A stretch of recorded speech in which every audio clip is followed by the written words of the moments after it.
아멘, 아멘.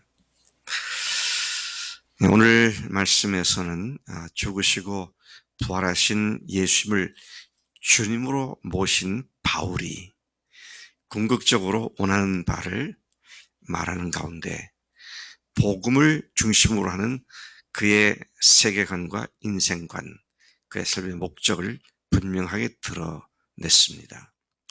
이 세상에 우리가 존재하는 이유, 삶과 죽음을 대하는 우리의 근본 입장 등을 선포해주고 있습니다. 이러한 기본 입장은 우리로 하여금 복음에 합당한 삶을 살게 해줍니다. 오늘 본문 말씀에서 보면 26절에 복음에 합당하게 행하라 라는 말씀이 있습니다. 복음을 믿고 아는 사람이라면 믿고 아는 그대에 합당하게 그대로 살아야 한다. 그런 말씀을 하고 있는 것이죠. 12절부터 18절까지에서는 바울이 체포를 당해서 죄수의 몸으로 묶여 있고 또 그것이 어떻게 복음 전파에 유익하게 되었는지를 말하고 있습니다. 외향적으로 보면, 겉모습으로 보면 바울은 지금 죄수입니다. 그것도 시저 황제에게 상소를 한 상당히 중한 죄인과 같은 모습을 하고 있습니다. 자, 이와 같은 사실을 보고 있는 다른 믿음의 형제들이 바울이 죄수가 됐다, 이걸 부끄러워하지 않게 하기 위해서 이 말을 지금 쓰고 있는 것이죠. 여러분, 제가 어떤 연유로든지 간에 오늘 경찰에 체포가 돼서 제가 끌려갔다, 그러면 그 소문이 어떻게 날까요? 야, 그분이 선한을 일하다가 억울하게 붙잡혀갔다, 그게 날까요? 야, 주님의 기쁨교회 박 목사라는 사람이 경찰에 끌려갔대. 어느 쪽으로 소문이 날 것 같습니까? 후자가 되죠. 배인의 자매는 그러지 않겠지만 어떤 교회는 그런 분이 우리 교회 목사라니 창피해서 못 살겠다. 배인은 안 그럴 거라고 내가 믿는데. 지금 바울이 이 얘기를 하고 있는 겁니다. 지금 내가 이렇게 끌려간 것이 너희들에게 부끄러움이 아니라 오히려 너희들이 그것을 그 의미를 알고 감사하고 있으니 너무 기쁘다. 그러면서 바울이 뭐라고 말을 합니까? 내가 이렇게 죄수가 돼서 매어 여기까지 온 것이 시저 황제, 로마 황제를 모시는 온 시대에게 이것이 퍼졌고, 여기에 있는 사람들이 내가 무엇 때문에 죄수가 됐는지를 다 알게 되었다. 그래서 복음의 진보를 이루게 된 것을 너무도 기쁘게 생각을 한다. 그런 이야기를 하고 있습니다. 완전히 미친 사람입니다. 예수님께 미친 사람이에요. 사실 우리가 이렇게 미치고 살아야 됩니다. 정신이 말짱하게 살려니까 예수 믿는 게 너무 힘들어. 미치고 살아야 정말 놀라운 역사가 일어나는데 다른 사람들이 나를 어떻게 생각할까? 이 정도에서 그쳐야지 더 이상 가면 내 삶이 안 될 것 같아. 다른 사람들이 나를 광신자라 그럴 것 같아.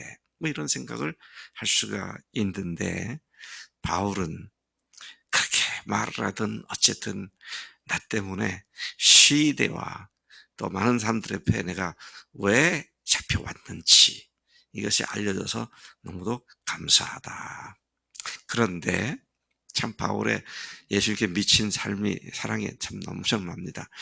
이때를 틈타서 어떤 사람은 잘됐다, 바울이 묶여 있을 때 우리가 바울보다 더 열심히 전도해가지고 바울로 하여금 화나게 분하게 또는 속상하게 만들어야겠다라는 고약한 동기로 복음을 전하는 사람들도 있고, 어떤 사람은 순전한 마음을 가지고 복음을 전하는 사람도 있는데 That's okay. Either way. 둘 다 괜찮아. 나를 뭐 속상하게 한든지 그것도 괜찮아. 왜? 예수님이 전파되는 그것이면 나는 그것으로 족하다. 이야, 참 얼마나 놀라운 바울의 태도인지. 음, 주님만 전파된다면 까짓건 내가 죽는 거, 내가 어려움 당하는 게 그 무슨 대수냐. 이제 이런 모습을 보여주고 있는 것을 보게 됩니다. 거칠어로 하든 참 마음으로 하든 무슨 방법으로 하든 그리스도가 전파되니 나는 이로써 기뻐하고 또 기뻐한다. I'm so glad. 난 너무너무 기쁘다. 이런 얘기를 하잖아요. 네. 여러분, 우리가 다른 형제 자매들이 전도했다 그럴 때 기쁩니까? 뭐 그랬나 보다 그렇게 생각이 드나요? 저는 믿기 시작한 지 얼마 안 된 인민수 형제가 매주 새로운 사람 계속 오도록 권면하고, 또 이번 주에도 무슨 형제를 또 오도록 또 초청을 했다고. 네. 참 놀라운 그런 모습을 볼 때마다 참 기쁘고 감사하고. 자, 그 다음에 19절부터 26절까지 보니까 바울이 뭐라고 살든 죽든 내 몸을 통해 그리스도께서 존귀하게 되기를 원하는 내 모습 나다, 이제 그렇게 하죠. 바울은 살고 죽는 것에 대해서는 큰 의미를 두지 않고 살든 죽든 주님이 영광을 받게 된다면 그것으로 나는 족하다, 그런 얘기죠. 어떻게 해서라도 복음이 전파되는 것을 기뻐한다는 이 바울의 자세는 살고 죽는 문제까지도 적용되고 있습니다. 내가 죽는다? That's okay. 좋아요. 왜? 바로 주님께 갈 수 있으니까. 주님과 함께 사는 천국에 가니까 너무 좋아. 그런데 계속 살아있어 그것도 좋아. 참 놀라운 바울의 그 생사관입니다. 어떻게 살고 죽는 것을 바라보느냐. 내가 계속 살아있으면 내가 너희들과 함께 있어서 너희들의 믿음을 더욱 견고하게 도와주고 세워주고, 그래서 너희들이 나 때문에 사람들 앞에 많은 자랑거리가 될 수 있으니 나는 이 두 가지 욕망, 옛날 성경에 보면 욕망이라고 해서 욕망. 이 두 가지 욕망, 지금 죽어서 천국 가고 싶은 욕망과 계속 살아서 너희들의 믿음을 섬기고 도와주어서 믿음이 성장하도록 돕는 그 일을 하고자 하는 욕망, 이 둘 사이에 끼어 있다 그랬어요. 내가 이 두 가지가 다 좋은데 어느 것을 내가 더 좋아할지, 내가 뭘 취할지 모를 지경이다. 도혁이 형제도 이런 믿음의 사람이 된 줄 믿어? 네. 우리 이렇게 살아야 돼요. 이렇게 죽어야 되고. 그래서 이제 살라고 아둥바둥, 그러니 어떻게 하면 돼요? 살려고 아둥바둥 하니까 죽는 걸 두려워하잖아요. 어떻게든지 안 죽으려고 그러고, 어떻게든지 죽음을 피하려고 그러고. 근데 죽음을 두려워하지 않는 사람은 어떻습니까? 세상 두려울 게 없습니다. 담대함을 가지고 어떤 상황에서도 주님만 의지하고 주님의 영광을 드러낸다면 내가 어디라도 무슨 일이든 할 수 있다. 자, 이런 삶의 기본적인 자세가, 이게 아까 21절에서 말한 바 복음에 합당한 삶이다 하는 것이죠. 복음에 합당한 삶을 살라 그러니까 전도해라, 양육해라, 선한 일을 해라, 자비를 베풀어라, 이런 생각들을 우리가 쉬운데요. 복음에 합당한 삶은 내가 사나 죽으나 내 몸을 통해서 주님을 영화롭게 하는 이 기본적인 자세가 복음에 합당한 삶이다 하는 것이죠. 왜 그렇습니까? 복음이 뭐예요? 복음이 뭐예요? 십자가가 부활입니다. 그럼 뭐예요? 나도 예수님과 함께 십자가에서 죽었고 예수님과 함께 부활할 때 나도 주님을 위해서 새 생명 가운데 태어났으니 그렇게 합당하게 살아가는 겁니다. 자기가 주인 됐던 삶은 죽은 자가 되어버렸고 이제는 예수님을 위하여 예수님과 함께 예수님께 속해서 그분의 영광을 위해서 살아가는 이게 복음에 합당한 삶이다. 이 문맥 앞의 내용과 문맥 뒤의 내용을 보면 선명하게 이 사실이 드러나게 되죠. 그래서 예수님을 믿고 구원받았습니다. 나의 주님이십니다. 그래 놓고는 내가 주인 돼서 내 마음대로 사는 것. 그건 복음에 합당치 않을 뿐만 아니라 복음을 모르는 삶과 똑같은 삶이 되죠. 저를 평생 괴롭힌 문제가 이 문제예요. 네. 시작해 교수 때나 지금이나 계속 괴롭히는 문제가 믿는다고 하는데 여전히 자기를 위해 살아요. 그런 사람들을 보면 너무 괴로워. 네. 왜 부활 복음으로 이제는 복음을 제대로 알았습니다고 하는데 삶의 문제는 여전히 자기 중심으로 살아가고 있거든요. 그리고 정말 열심히 사는 사람들을 보면 뭐, 저러다 말겠지. 다 처음엔 그런 거야. 이런 식으로 자기를 합리화하게 해서 그렇게 하는 사람들의 수고를 깎아내리는 그런 못된 습관을 갖고 있는 사람들이 있다. 이걸 어떻게 근본적으로 변화시킬 수 있을까? 이게 평생 저를 괴롭혀 왔어요. 지금도 괴롭히고 있고. 그래서 여러분 우리가 믿는 복음은 다시 말씀드려 죽고 사는 문제입니다. 예수님과 함께 죽은 자들이고요. 예수님과 함께 새로운 생명으로 태어난 자들이고 그러니 살아도 내 몸을 통해서 사는 걸 통해서 주님의 영광이 드러나기를 원하고 죽어도 주님의 영광을 드러내기 원하는 그래서 사도 바울이 아주 그 유명한 말씀을 하지요. 그 유명한 말씀이 뭡니까? 1장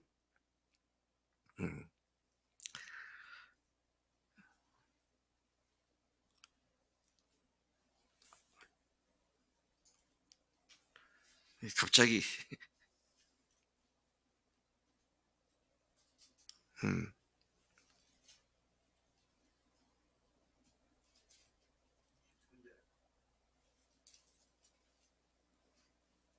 23절 갑자기 눈에 안 보이네.